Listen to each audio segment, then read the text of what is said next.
just assuming you have time in the evening, and if you weren't, you'd be home getting ready to go to work. Just kidding. That was because you don't look at it. No, of course I do.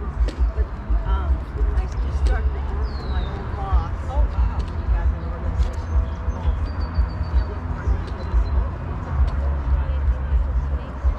There's about 12 tents on that side. Yeah. They dug out a hole, so they're very good at finding the places where the line of sight doesn't hit. And there's another bowl there.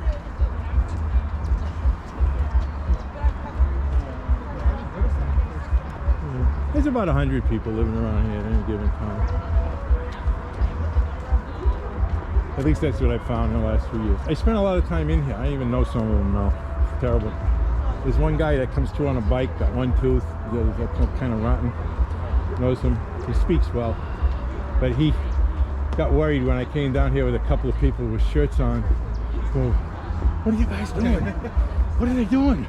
I said, no, we're just going to do a walk. And people are going to take a look. Do what you got to do. I don't know how to fix it.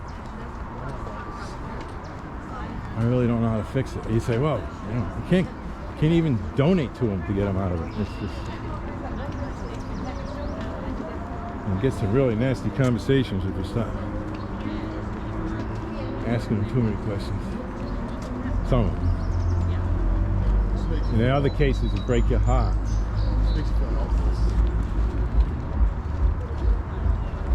And other times they'll make you mad. It's like humans.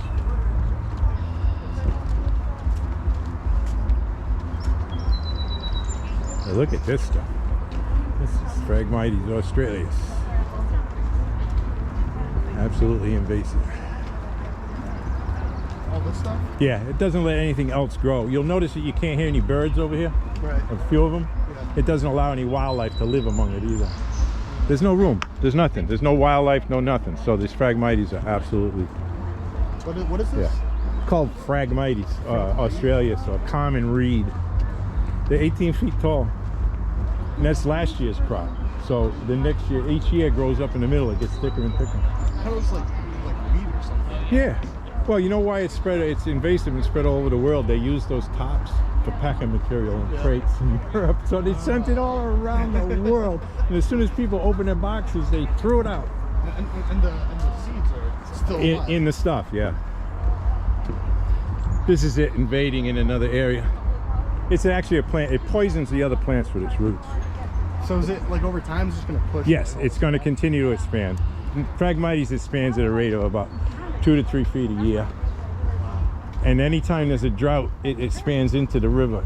It can't expand into the water, but when there's a drought and the banks get dry, it expands in, and then once it's in, the water won't kill it because it uses that little stem as a snorkel for the roots that oxygen.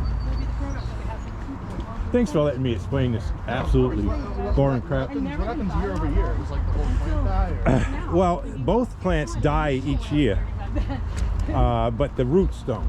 Right. And the roots is what they multiply with most. And because they both grow on the shoreline, every time there's a heavy water flow, the roots get torn away, float down the river, and land somewhere else and start a new. That's why the knotweeds hit every bridge thing, because that's where the water slows down. See it starting there, there was a little ditch there, that's where it landed. But it floats down the river. Boy, have I got my work cut out for me.